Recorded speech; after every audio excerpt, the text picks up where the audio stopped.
Depuis 2022, plusieurs personnalités haïtiennes ont été sanctionnées par des partenaires internationaux, notamment les États-Unis, le Canada et les Nations Unies. Ces décisions ont relancé un débat majeur dans l'opinion publique haïtienne. Que valent réellement ces sanctions et que signifient-elles politiquement? Première précision essentielle.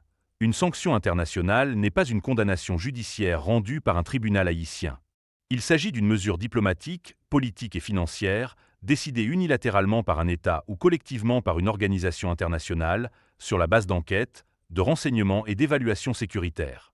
Concrètement, ces sanctions peuvent entraîner le gel des avoirs à l'étranger, des interdictions de voyage, ainsi que l'exclusion du système financier international.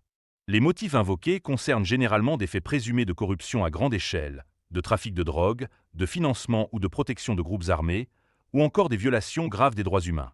Dans le cas d'Haïti, ces sanctions prennent une dimension particulière. Elles interviennent dans un contexte de crise institutionnelle profonde, d'effondrement sécuritaire et d'absence de poursuites judiciaires internes contre de nombreuses figures accusées à l'étranger. Pour les partenaires internationaux, ces mesures visent à faire pression, à isoler financièrement certains acteurs et à envoyer un signal politique fort. Cependant, une réalité demeure. Les sanctions ne remplacent pas la justice haïtienne. Elles soulignent surtout une perte de confiance internationale envers une partie des élites dirigeantes et posent une question centrale, celle de l'impunité et de la capacité de l'État haïtien à juger ses propres responsables. Dans les prochaines capsules, Haïti Top News reviendra sur les personnalités sanctionnées, les faits reprochés et les conséquences politiques et géopolitiques de ces décisions pour l'avenir du pays.